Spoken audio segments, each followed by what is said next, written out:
was great.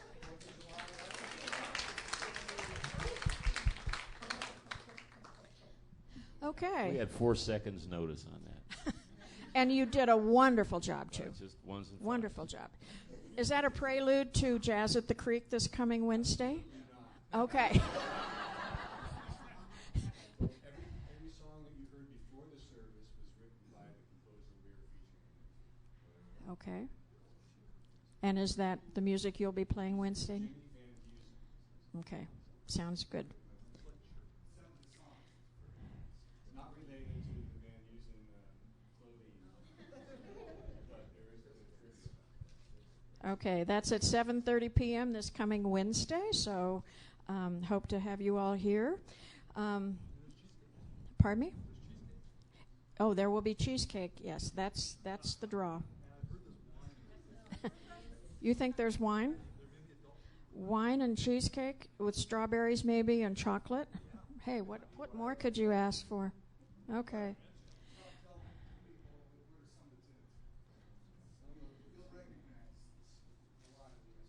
He wrote all the music for the Bob Hope, Bing Crosby, The Road to movies, all that. He's best friends with Frank Sinatra. He wrote Swinging on a Star. He wrote,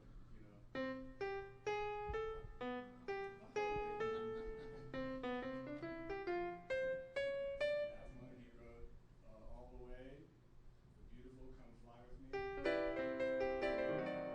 He wrote a lot of these for Frank Sinatra. High Hopes, I Thought About You, It Could Happen to You, Like Someone in Love, Call Me Irresponsible. Wow. You know, those of us outside the inner circle of music don't always recognize the composer names. So thank you for sharing that with us. Okay. Unity Hike. Unity Hike is coming up on Saturday, or no?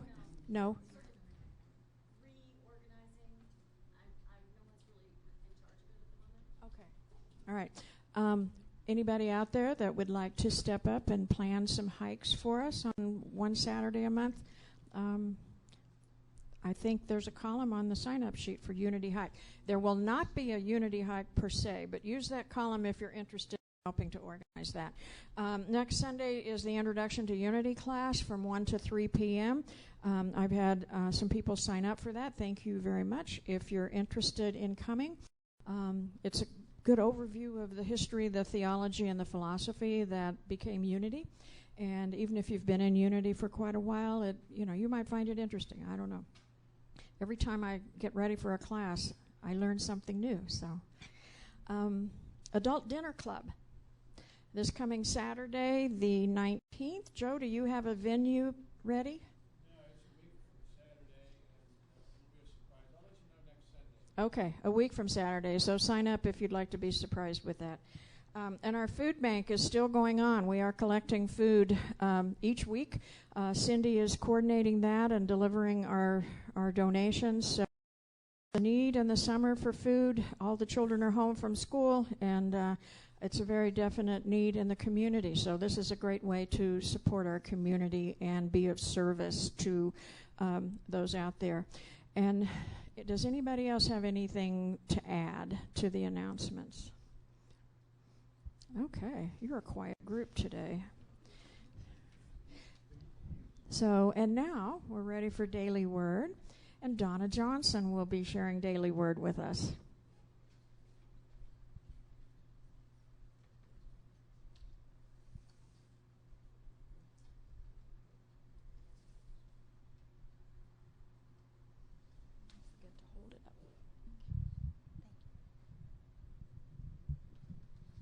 Good morning. Today is Sunday, July 6th. Today's word is thoughts. Our affirmation is, I choose thoughts that produce good. Thoughts continuously pass through my mind. I pause for a moment and see them as captions on a screen. I notice those that are kind, loving, and creative. They are the foundation for positive action in my life. Healthy thoughts create healthy habits. If I am having hopeless or hostile thoughts, I refuse to give them any power. I notice these thoughts, but I know they are not the truth. I open to God's healing energy to relieve any fear behind the negative thinking. I affirm, I open my mind to spirit, and I am enlightened by divine ideas. Life-affirming, spirit-filled thoughts create positive energy in all my affairs. As I choose loving and creative thoughts, I witness the good that results. Our scripture is 1 Corinthians 14:15. I will pray with the spirit, but I will pray with the mind also. Let us acknowledge this sacred moment by singing Surely the Presence.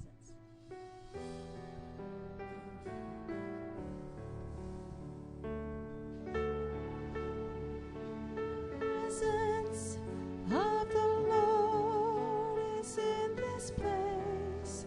I can feel God's mighty power and God's grace. There's a holy hush around us. I see glory on His face. Surely the presence of the Lord is in this place. Indeed, God is present here and now. And in the awareness of God's presence, let us pray. Father, Mother God, we give thanks for this opportunity to be here in this community with these people at this time, aware of your presence.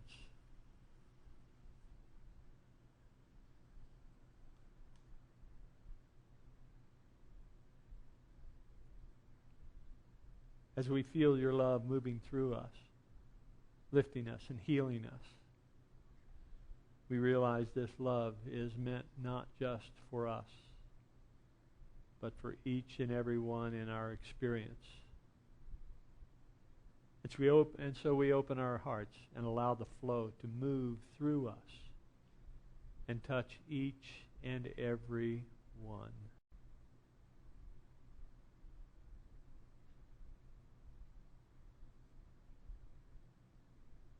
And for this awareness, we give thanks. So it is that together we say, Amen. Could someone open that window and that window about half again? So 3/4 open rather than a half.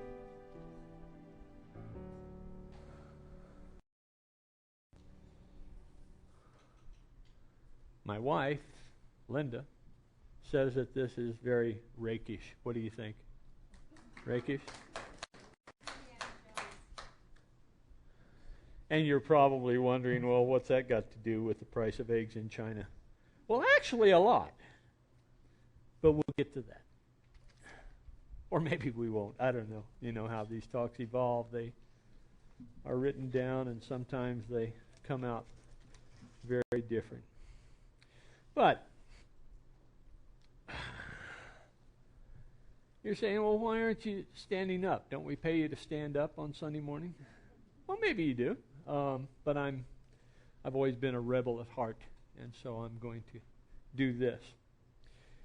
One of the things that I read is that the lectern is really a protective barrier. It keeps me from exposing myself. And I'm not here to expose myself. I am here to reduce the barriers that might exist. So, today, just a node on the net. I wore this hat because, as many of you know, I enjoy my hats. And not only do they protect my balding head from the sun, but I don't know, there's just something about the comfort of having a hat that I came upon only, 10 years ago or so.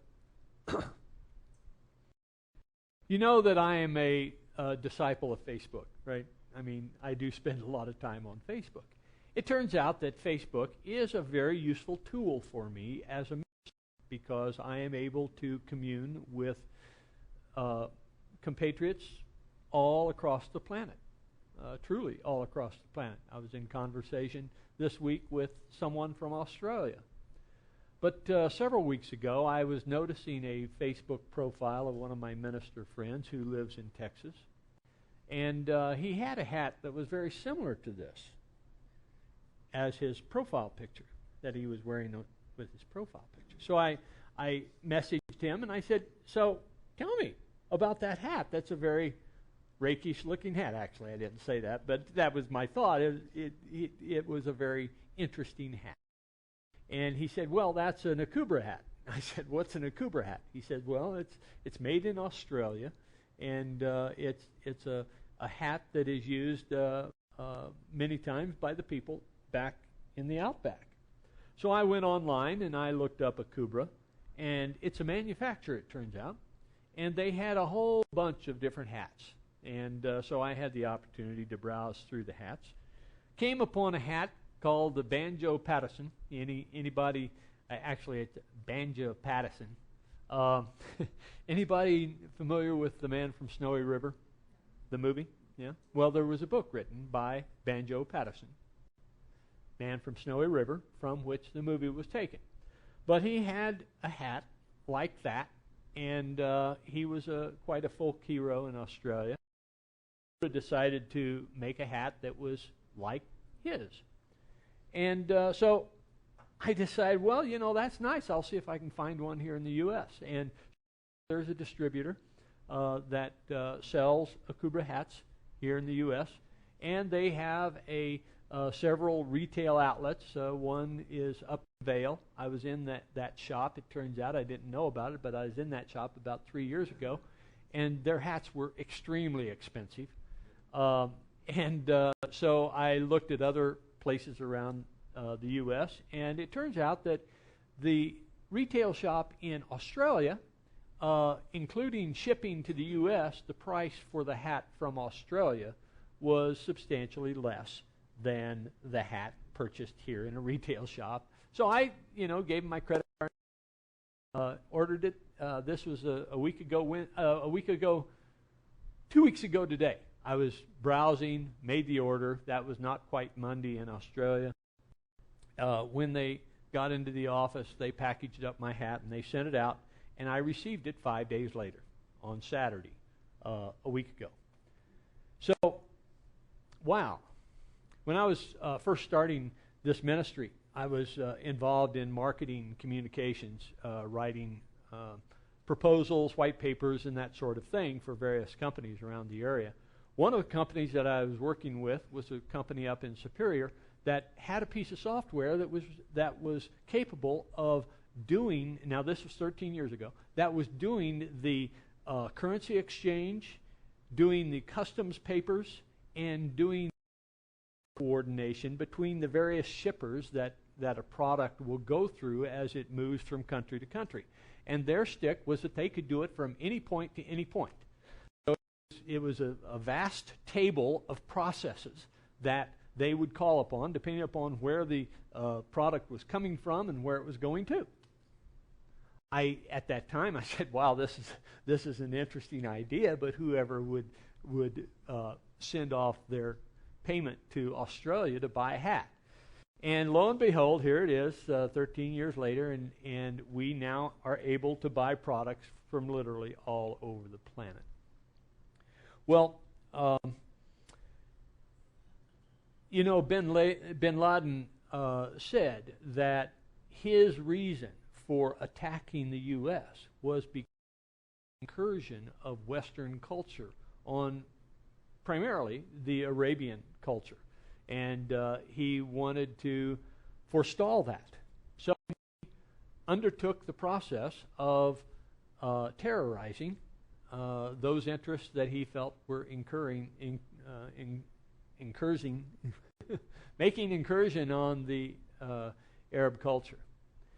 And while not justifying or defending their actions in any way, I think it's important that we realize that indeed that was very likely his motivation, Now, there were some that said, well, they don't like our way of life. Well, it's that they didn't like our way of life imposed upon their way of life. That was the problem. And so there is indeed a dynamic of Western culture being so dominant in the world that it literally steamrolls over indigenous cultures of other lands. So I can understand their motivation without justifying it or defending it. But in the process of having the opportunity to buy a hat from Australia and have it delivered 5 days later at a price lower than what I could get it for here in the U.S., it is at the same time it's important for us to realize the effect that this shrinking of the globe has. You know, I said earlier that I was a disciple of Facebook, that I really appreciate the tools that Facebook provides us to be connected with those around the planet. The flip side of that is the commercialization and the consumerization of the other cultures. Indeed, we can see that as China, for instance, develops a substantial middle class, that their absorption of the Earth's resources is substantially larger and will get even greater than what, for instance, our absorption of the Earth's resources, we who consume most of the Earth's resources. So there is a downside to it, but the upside to it is that it allows us to understand the peoples of the world at a much greater depth than we have before. Back in the 40s, Charles Fillmore broadcast on Unity's own 50,000 watt clear channel station from Kansas City.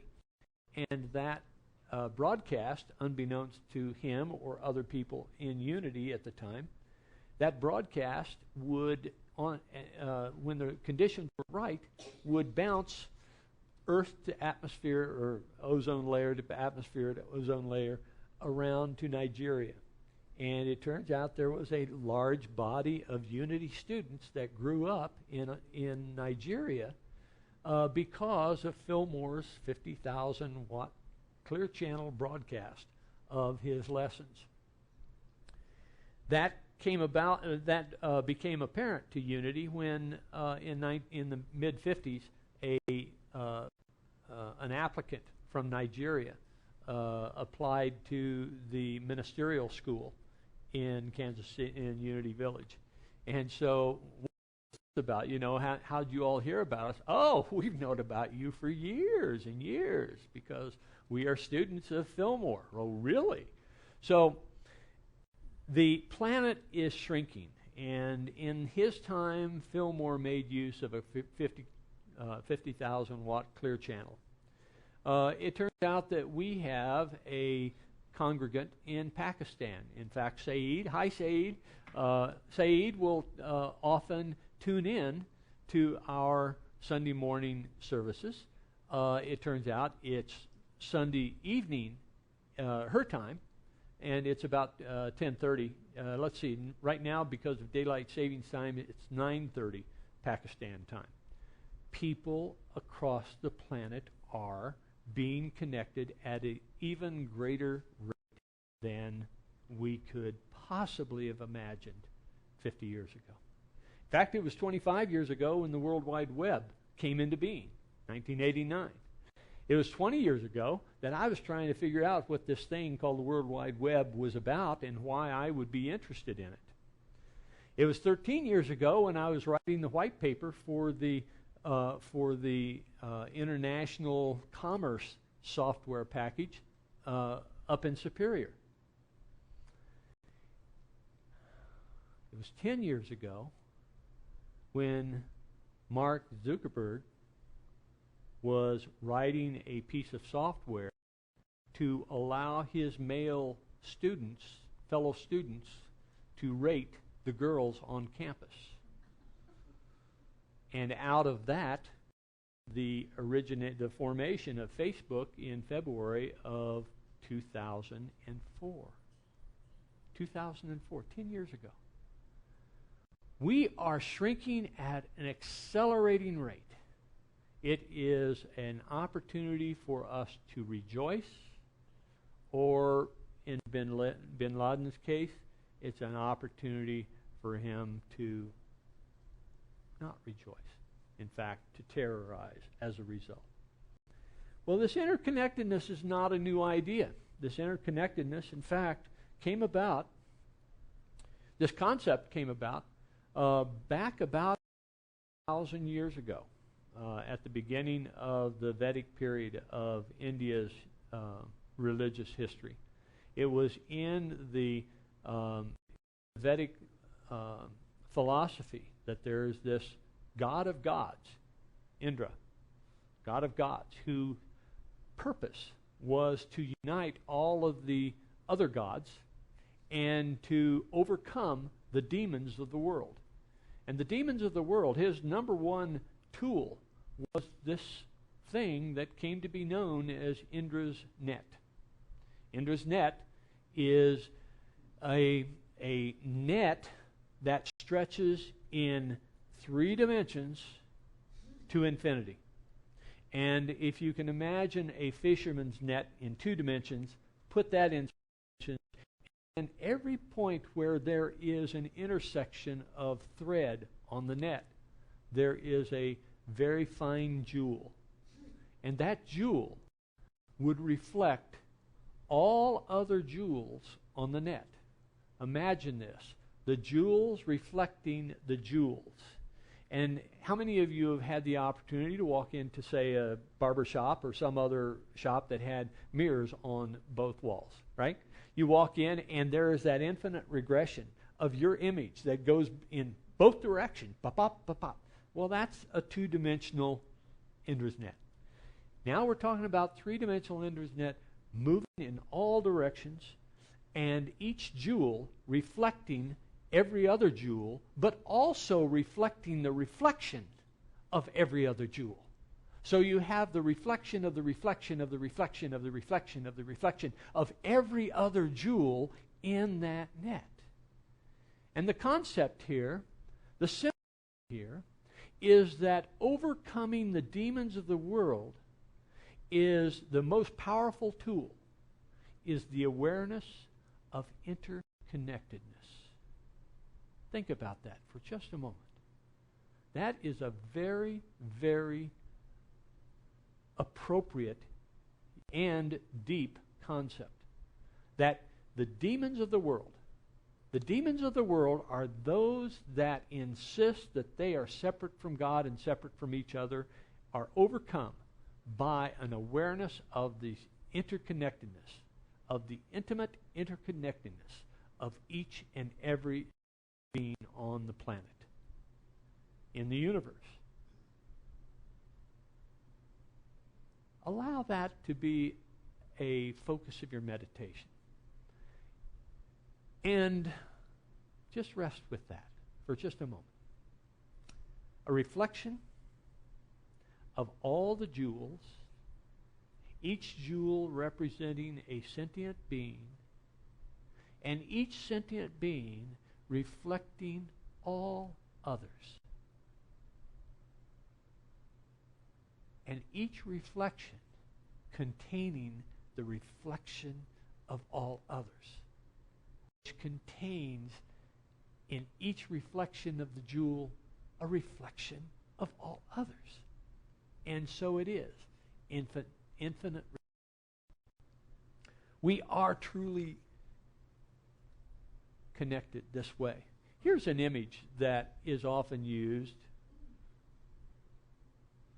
of Indra's web. Now this is a cobweb with dewdrops on it, but it gives you the idea of all of these jewels hanging on this web, reflecting all of the other jewels on the web. You see, we are truly a reflection of all of those around us, aren't we? Someone comes into the room with a negative composure, and we will take on that energy and will reflect that energy. That happens between Linda and I a lot, and I will not say who is the instigator of the negative energy. But it happens in our relationships, and we have the opportunity in our relationships to choose to be a reflection of love, to be a reflection of brightness, of positivity. We have the opportunity to choose to be the eminence of the divine here in this moment.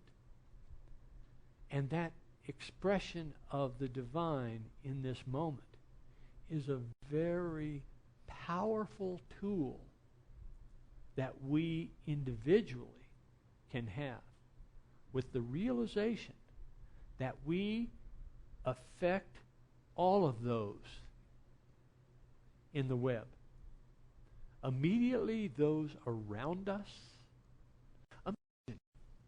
Imagine that if one of those spots was cut out with a piece with scissors. Imagine what would happen to that web.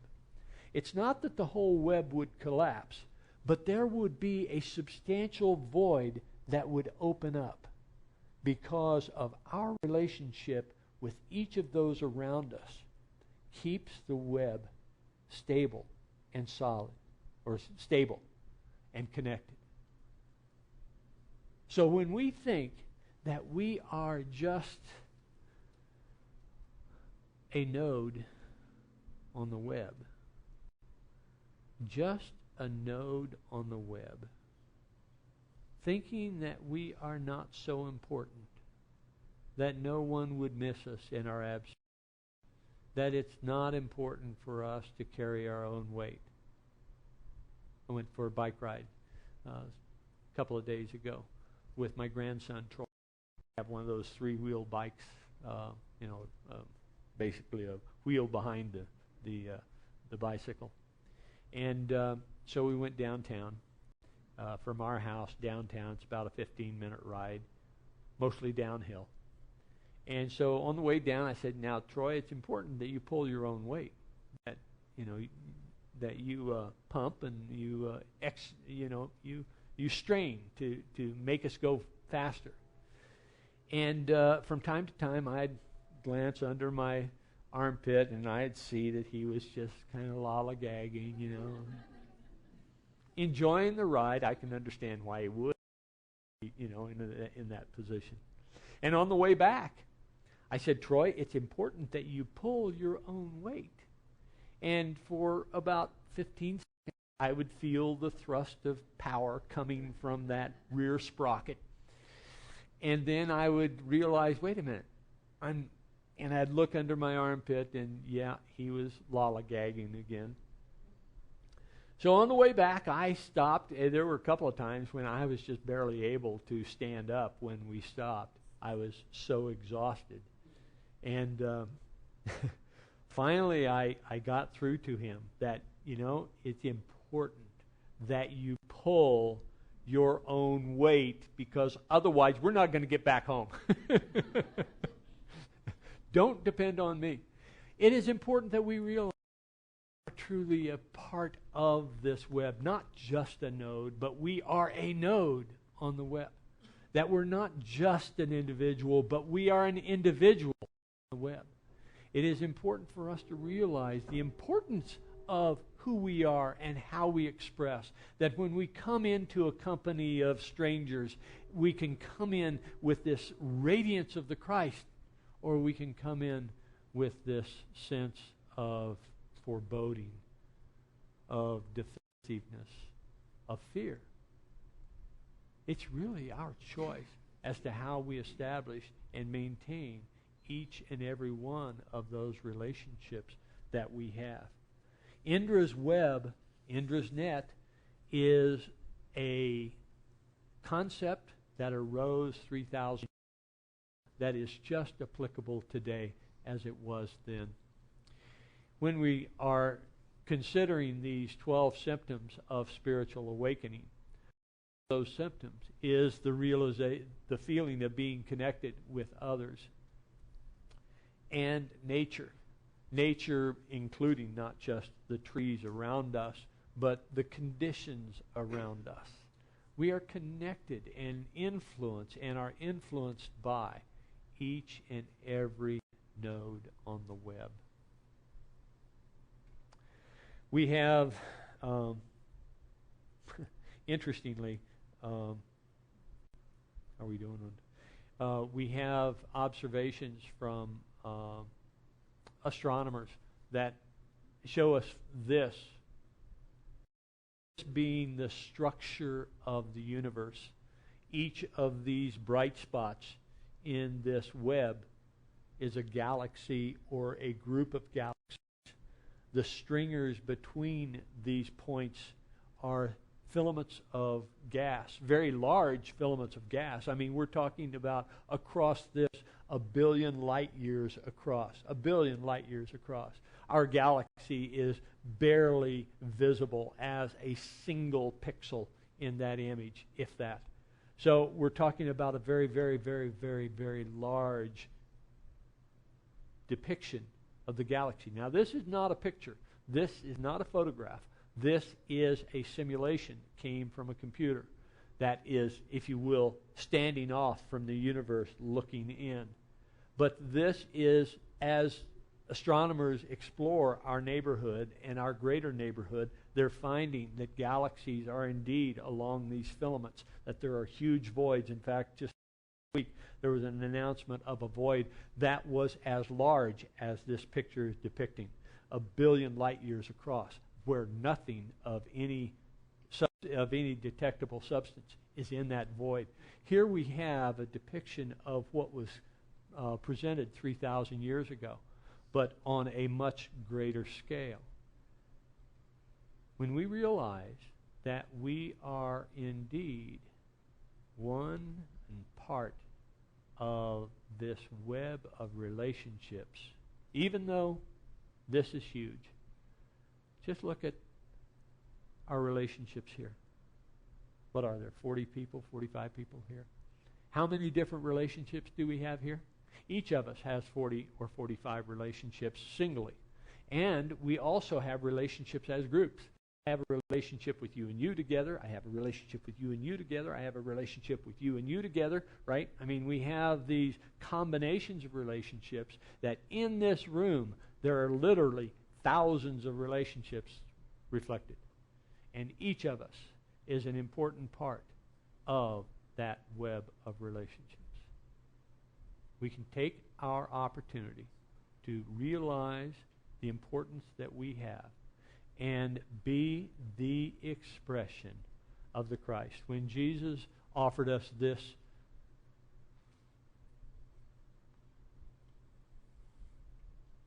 come back. There we go. What are the two great commandments? Love God with all your heart and love your neighbor as yourself. Our next door neighbor, Troy's best friend, his father was from Belgium. They moved away. They sold their house on Monday. And the new owners moved in on either Wednesday or Thursday. I noticed a light in their house on Friday. And so I was out washing the car yesterday, and the neighbors drove up. And here I was, shirtless, sandals and Bermuda shorts on, washing the car. And the neighbor waved to us, he and his wife, and he jumped out of the car and ran over to introduce himself. His name was and his wife's name is Kavita. His sophomore son is Atul, and his senior in high school daughter is Shruta. Well, where do you think these people are from? India. They're from Chennai, India, which is down in the southern tip on the east coast. So here is another example. We have someone from India moving in next door, and now I'm going to have the opportunity, not just through the kirtans that I'm doing, but I'm going to have the opportunity to sit down and have a greater understanding of the Indian culture. And he's going to have an opportunity. As he is, he's a stranger in the strange land.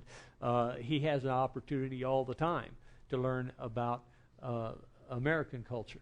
But here I have an opportunity beyond Facebook to know someone on an intimate level from this far distant culture. Wow. What a wonderful world we are witnessing. At no other time in human history have we been so connected and so aware of our connection. But now it's time for us to step through our sense of separation and realize our relationship comes with a responsibility. And that ability to respond is to see the pain, to realize what others are going through, to empathize, not sympathize, but empathize with what they're going through, and do what we can. The annual conference, we came across a new program within Unity that is ministry partners in far lands, and Mark is involved in exploring what that's about and how that is going to affect our ministry. But can you imagine having a ministry partner in Nigeria or South Africa or Indonesia or Japan, and the opportunity for us to exchange ideas, exchange inspiration, to be connected with people in these far regions? We're not just a node in the web. We are a node in the web. A great opportunity confronts us. How do we respond? We'll have our meditation. As we come into meditation, let us come in with I cast all my cares.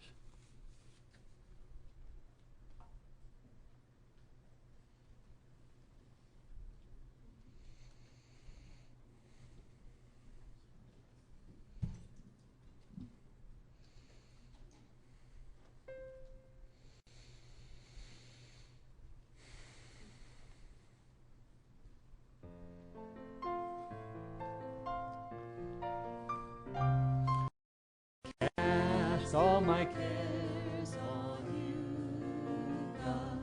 I cast all my cares on you, and lay all my burdens in your presence. I cast all my cares on you, oh God.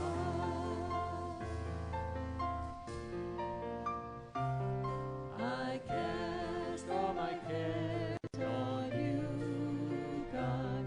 I cast all my cares on you. And even when I'm not sure what I should do, I cast all my cares on you, oh God.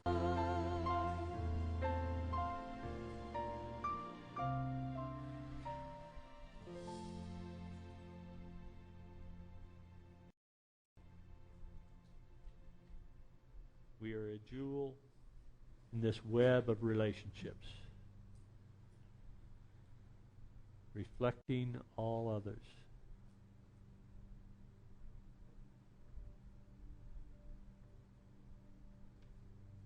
And we are also a point of radiance, bringing light to our relationships, bringing love to our relationships.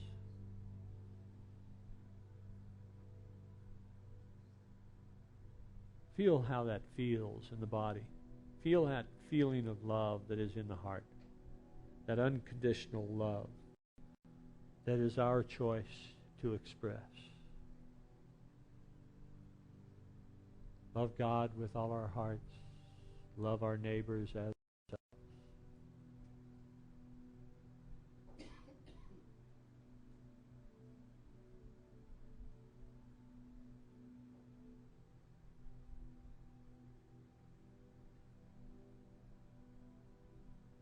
allowing this feeling of love to rise up. Perhaps using the image of one of our loved ones to stimulate that feeling, but letting go of that image, because this is about love itself. Feeling that love, letting it fill us, and letting it express in this moment, pour out from us unconditionally, to be the radiance of the divine in this moment, to be the expression of the Christ.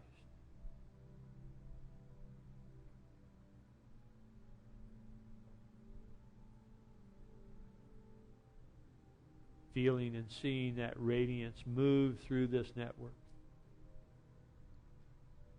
illuminating each and every jewel to which we are directly connected, and seeing that radiance multiplied through the effect it has on them and their effect on others.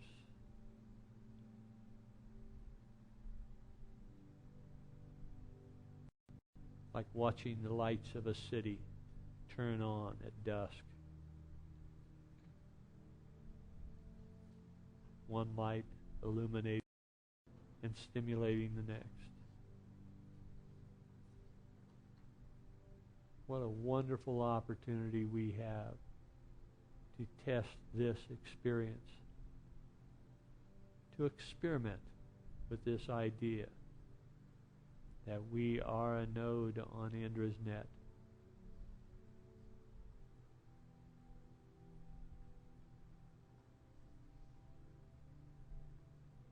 A loving expression, a bright light, a healing presence, a healing presence in all of our relationships. That is our choice.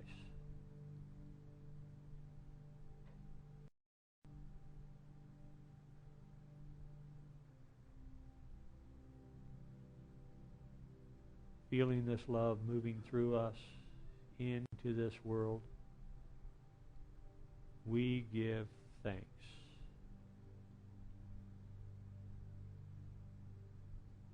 And so it is that we share the words of the Lord's Prayer.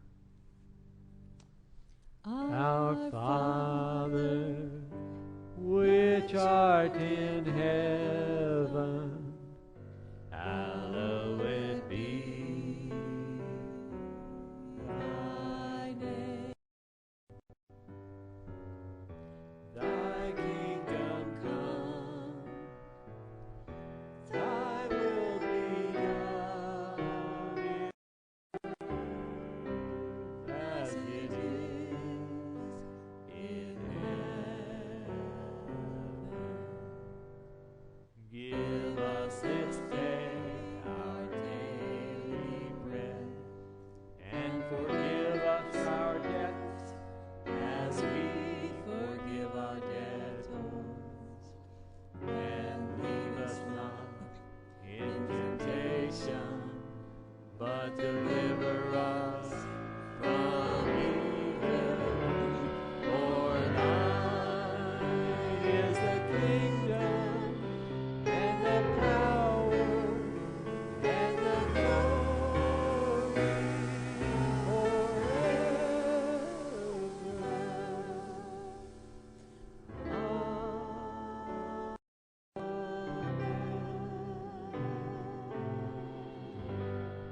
And we'll take an offering for unity now.